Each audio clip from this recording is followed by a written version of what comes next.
Fear the Walking Dead is one of the most polarising shows I have ever seen. It has some genuinely phenomenal seasons, but it also has some of the worst seasons of television I have ever watched. But that being said, it's a series that I hold incredibly close to my heart. I mean, the very foundations of this YouTube channel stem from this very show. So today, I thought we'd rank all 8 seasons of Fear the Walking Dead from worst to best, so without further ado, let's get straight into the video.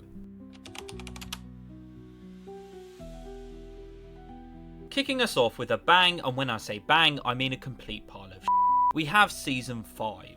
Now, this season of television is just really bad. Like, if this wasn't part of the Walking Dead universe, I would flat out have stopped watching the show altogether. There is a plethora of reasons as to why I've ranked season 5 of Fear the Walking Dead as the worst. Firstly, Morgan's "we help everybody's" philosophy starts to infect the entire cast. I mean, in small doses, this storyline is intriguing, as we saw in season 6 of the main show, but when it's the central theme of your entire show, god does it get boring and repetitive. Whilst I agree optimism and hope are important themes in a post-apocalyptic storytelling, season 5 leans into them so heavily that the show becomes cartoonishly bad.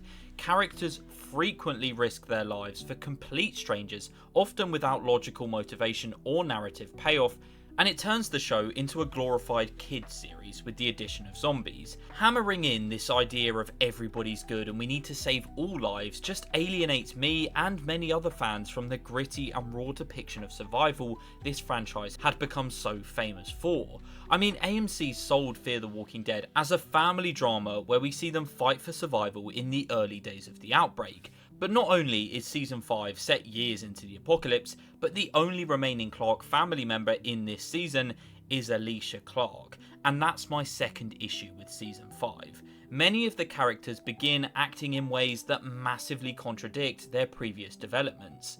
I mean, let's take Alicia for example. She had become a fierce survivor throughout the series, but all of a sudden in season 5 she becomes a complete pacifist.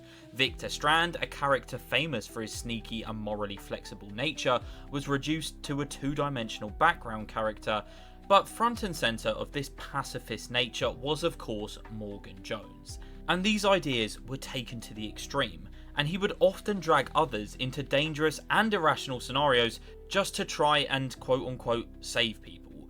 To me, it all felt incredibly inconsistent, boring, and often poorly justified, as the writers ruined many of the interesting traits the characters had and turned them into this "we must save people at all costs" robots. I mean, at times it's like watching the Power Rangers in the zombie apocalypse just go around and saving everybody, and it just feels like a completely different show to the one I grew so fond of. On top of all this, there is no real threat or villain in season 5 of Fear, and the stakes just feel so low. So altogether, it abandons the grounded character-driven storytelling from the earlier seasons, and instead it leans into this preachy, optimistic, unrealistic approach. And as a result of this, it received, of course, abysmal ratings from both fans and critics, and this season is a complete slog to get through, and it's the first time in the Walking Dead universe I watched a season and I thought, wow, this is genuinely bad. So, for the cliche and repetitive plot, the horrible grey tinge to every single episode, the lack of a villain or any stakes, and the total disregard to every character's backstory, season 5 of Fear the Walking Dead is coming in at last place. Although season 7 does see a slight improvement on quality, in my humble opinion, that still doesn't make this season good by any stretch of the imagination. The setting of a nuclear wasteland in the zombie apocalypse sounds so insanely cool, and I for one thought this would be a breath of fresh air into Fear the Walking Dead. However, the way it's actually incorporated into season 7 is incredibly lackluster. The setting was underutilised, with the supposed dangers of radiation inconsistently portrayed on screen. It rarely affected the characters in any believable way. I mean, main characters walked through radiation zones with minimal protection, whilst other characters inexplicitly suffered extreme symptoms or just flat out died without any clear rules or logic to the radiation. It made the whole setting feel just like a ploy to drive the plot forward. Season 7 also falls victim to fragmented storytelling, which kills all momentum and causes many of the episodes to feel repetitive. But my number one biggest problem with Season 7 is the plot.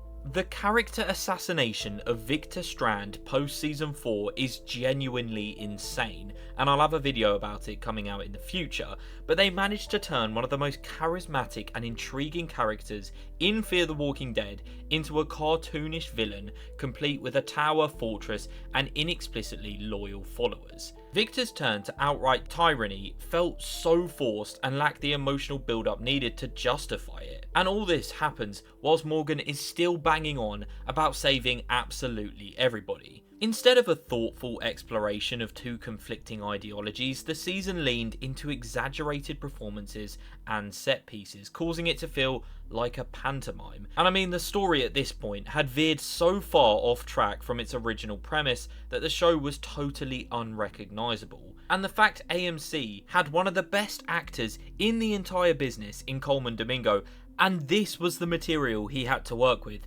just hurts my soul. John Dory Sr.'s death is stupid, the whole Tower War is ridiculous. I mean, there's a whole episode where Sherry and Dwight go looking for a retired wrestler. Season 7 is just a complete disaster.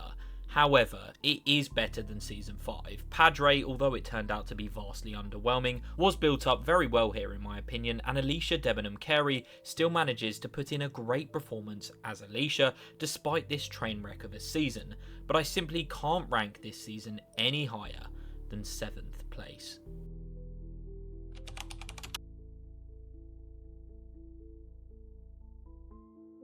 Season 8 of Fear is again not a great season of television. There seems to be a theme developing. But that being said, it is slightly better than seasons 5 and 7 in my opinion, but only just.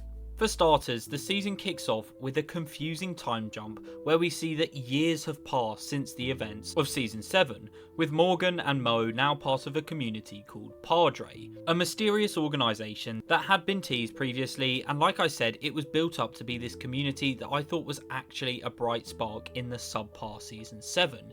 But boy is Padre a letdown. Presented as this dystopian regime that separates children from their parents, it's just as mental as it sounds. And although it could have maybe worked in theory, in reality, it's a poorly executed mess. The organisation's motives, operations and leadership are inconsistently portrayed, robbing the season of a strong antagonist once again. However, the biggest letdown from Season 8 for me is the return of Madison Clark and Troy Otto. Madison's reappearance at the end of Season 7 had generated significant anticipation for this season, especially after her presumed death in Season 4 of the show. However, her return was so underwhelming. She takes a back seat rather than reclaiming a leadership role within the group, and she just kind of fits awkwardly into the whole Padre storyline. And then there's Troy, one of the most compelling and morally grey characters in the entire Walking Dead universe. Not only does it make no sense whatsoever as to how he survived a hammer to the head in Season 3, but beyond the implausibility of his survival, Troy's character in Season 8 just lacked the complexity and nuance that made him so interesting in the first place. I mean, in Season 3, Troy was volatile, unpredictable, dangerous, and filled with emotional depth. But in Season 8, he's a one-dimensional, vengeful villain. It was such a downgrade, and it's clear that the new writers had no idea how to handle the character of Troy Otto. Overall, the reintroduction of Madison and Troy felt like a cheap ploy at bringing back fans from the glory days of Fear, but ultimately they were both shells of the people they once were. And once again, this season is plagued with a lack of tension. The world no longer feels dangerous, there's hardly any main characters that die, and the dramatic moments lack any impact. But look, Season 8 had some actually good ideas in my opinion. It just misses the mark albeit, but I do like the idea of Morgan going back to revisit his past in Georgia, and the setting of the swamps is cool. And I guess at least they tried to bring back the beloved characters that made Fear so popular in the first place. So for these reasons, Season 8 ranks ever so slightly above Season 7, but it can't go any higher on this list.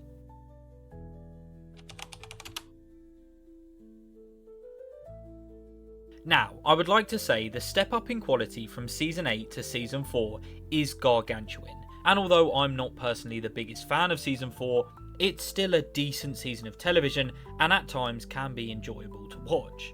Firstly, I love the addition of John Dory, and he is a huge standout in every season he appears in. And if I'm perfectly honest, him and Dwight were pretty much the only reasons I managed to stick out with Fear the Walking Dead throughout season 5. Look, this season is by no means perfect. The devastating death of Nick pretty much killed the entire series, but I have a whole video about that, so I won't go into it with too much detail in this video, but put very simply, he was the heart and soul of Fear the Walking Dead. The Vultures are one of the most confusing and pointless antagonist groups of all time. I hate the addition of Al and her documentary making to the series, and I'm strongly against the diminished roles of our original characters like Alicia and Strand. But that being said, the addition of June and John was a huge highlight. Morgan Jones as a character, for pretty much season 4 alone, was at least exciting at that time, despite the fact he took all of the limelight.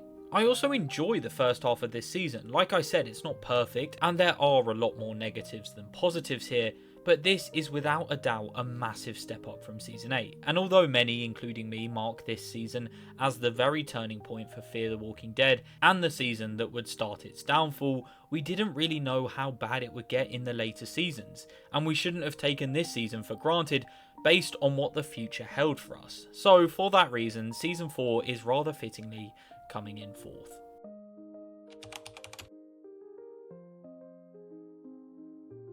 Again, taking another huge leap in the right direction, season 6 of Fear the Walking Dead is actually good.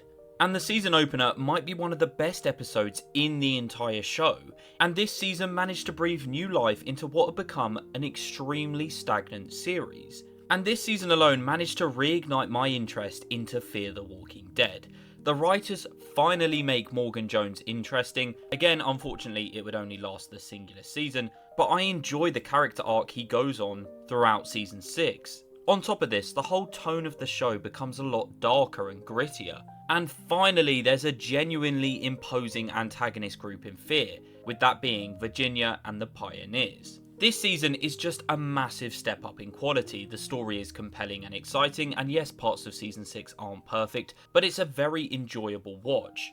I particularly love the introduction of a bounty hunter named Emil, which was a very intriguing concept, and the season manages to recapture the moral complexity and emotional stakes that defined this show in its earlier seasons. Season 6 focuses on grounded storytelling rather than the same themes of we must save everyone that we've become so used to. And on top of this, there are some genuinely shocking moments like Virginia's death, the introduction of John Dory Sr., and, very sadly, John Dory's death. But look, the Pioneers as a group had believable motivations and posed a worthy threat to our group, and Morgan Jones reclaimed some of that complexity that made him a fan favourite from the main show.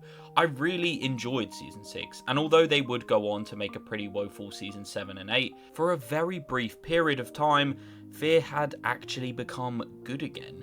But look, it wasn't all sunshines and rainbows. John's death, in my opinion, was a huge mistake, as he was without a doubt the best character left in the show. Also, the season had a weaker second half to it, and some episodes towards the end even felt like a step back to season 5 style, which we all know how I feel about. On top of this, the whole doomsday idea with Teddy's cult, although a great idea in my opinion, felt a bit disconnected and rushed from the whole Virginia storyline, causing a lot of the cult members to feel underdeveloped and rushed. But look, it was an enjoyable season of television, and without a doubt is the best season of Fear post Dave Erickson era.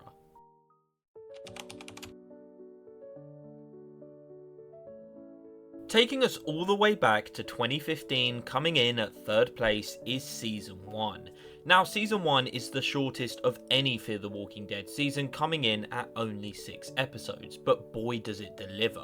Look, I'm perfectly aware some people have problems with Season 1. They say they didn't connect with the characters very well, or they glossed over the fall of LA far too quickly. And whilst I may partly agree with that second point, me personally, I fell in love with this cast. Nick Clark is my favourite character in the entire Walking Dead universe, and Frank Delane does a phenomenal job at portraying him. Cliff Curtis as Travis is brilliant, and of course Coleman Domingo as Victor Strand sells us this mysterious and morally great character. And I truly didn't know if this man was a villain or going to become part of our group.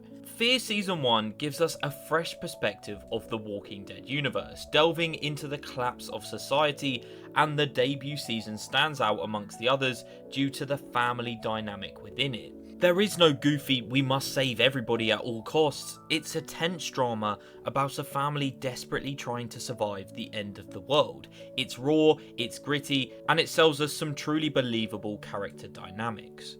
Nick, like I mentioned, is particularly great as we see a drug addict swap his addiction to substances and replace it with adrenaline. And that scene where he talks to Madison saying he's been living this for a long time and everyone else is just catching up with him always gives me chills. It's just a fascinating concept. Furthermore, Season 1 smartly uses its short 6-episode runtime to deliver tight, focused storytelling. There is no filler, and each episode serves to build up immense amounts of tension, whilst expanding character relationships and delving into the fall of society. And I'm aware the slow pace may not appeal to action-focused viewers, but it does reward those who appreciate atmospheric dread and character development, much like Season 1 of the main show. This was a perfect addition to the Walking Dead universe in my opinion, a new setting with new and exciting characters and reliving the horrors of the outbreak all over again. It's an amazing season of television and it sets up future plotlines perfectly. My only critiques for Season 1 is they made Alicia and Chris super generic teenagers, and although Alicia would eventually escape that stereotype, Chris would not. And I do also partially agree they maybe skipped the fall of society a little bit too quickly. But that being said, I absolutely love this season of TV. I mean, the cast is incredibly strong, the characters I found likeable and engaging, and the setting was new and exciting. So for all of those reasons, Fear the Walking Dead Season 1 is coming in at 3rd place.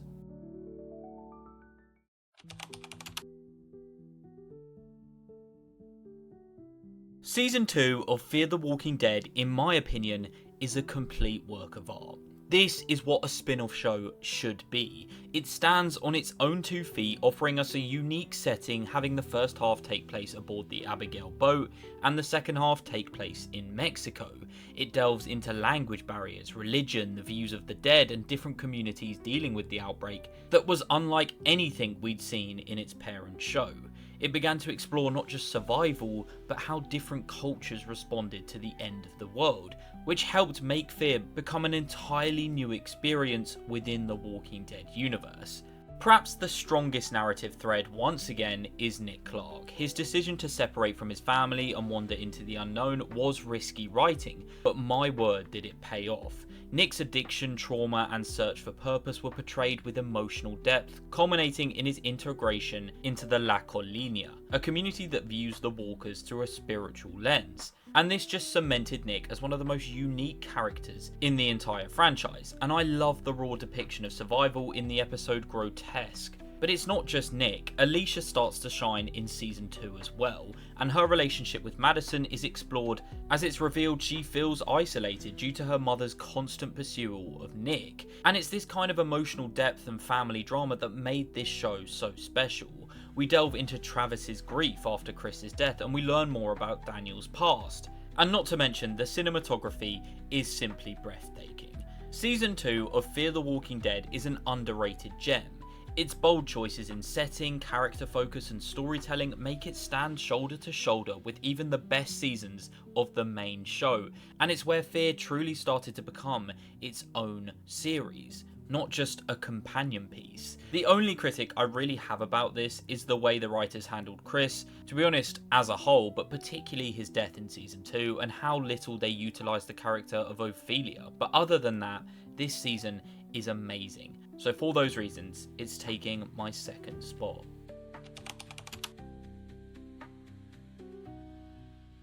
Now, it's somewhat close, but my favourite season of Fear the Walking Dead is Season 3. This is one of the most narratively rich seasons in the entire franchise. It's absolutely packed with high-stake moments, shocking deaths, and riveting storytelling. The central conflict at Brokejaw Ranch is not a battle over land or supplies, it's a collision of 2 ideologies, culture and trauma. The ranch represents a survivalist stronghold built on white colonial foundations, whilst Walker's Native Americans seek to reclaim the land that was once theirs. It's an utterly fascinating concept that culminates in one of my favourite scenes in the entire Walking Dead universe, that being Nick killing Jeremiah Otto.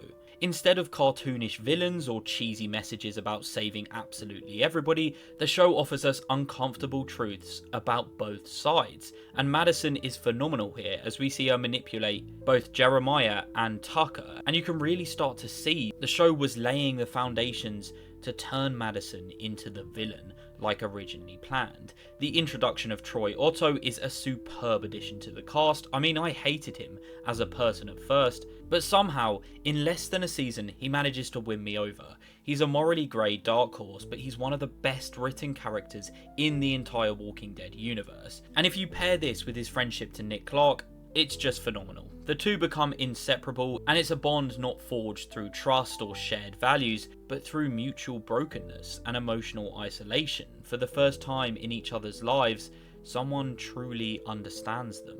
Now, unlike many seasons of Fear, the characters in Season 3 feel truly vulnerable, as they should do in an apocalypse. Travis, Jeremiah, Jake, Ophelia, and Troy, well, until he was resurrected, all meet their demises in an unpredictable and gritty season of television. I love the chaos and the dam scene in particular, as Nick, someone who had spent his whole life running and letting his family down, finally sacrifices himself for his family. And Alicia undergoes a major change as well. In episode 13, she's thrust into a position of leadership, which we see will scar her forever. The Clark family dynamic becomes twisted and complicated, and I would have loved to have seen Dave Erickson's version of Fear play out, especially with that final showdown between Nick and Madison. The story of Ophelia and Daniel gets a tragic ending, Victor Strand is at his very best, and I enjoyed the conflict and questions that this season posed. And as a whole here, the show just takes on this darker tone to it. I just think this season is a complete work of art. From the setting at Brokejaw Ranch to the character dynamics and the twists and turns, and it's arguably my favourite season in the entire Walking Dead universe. And I will forever miss this era of Fear the Walking Dead. It had really started to find its groove, ratings had picked up, it was pulling in millions of viewers a week, and it had cemented itself as a superb spin-off in my opinion. My only real complaint is Travis's death. I think it came far too soon, however the actor had asked to leave the show, so the writers were kind of backed into a corner. Oh, and also the disappearance of the Proctors, but that's a problem with Season 4 and a change of direction behind the scenes, so you can't pin that on Season 3. So yeah, for all of these reasons, Season 3 of Fear is coming in at my #1 spot. But yeah, let me know what you guys think of my rankings, because I know some people actually prefer Fear the Walking Dead post Dave Erickson era, so I'd love to see all of your individual rankings down below in the comments. If you did enjoy today's video, please do like and subscribe, as it really helps out the channel, and we are closing in on 20,000 subscribers, which is surreal. So thank you all for the support as of late, and I'll see you all next time. Goodbye.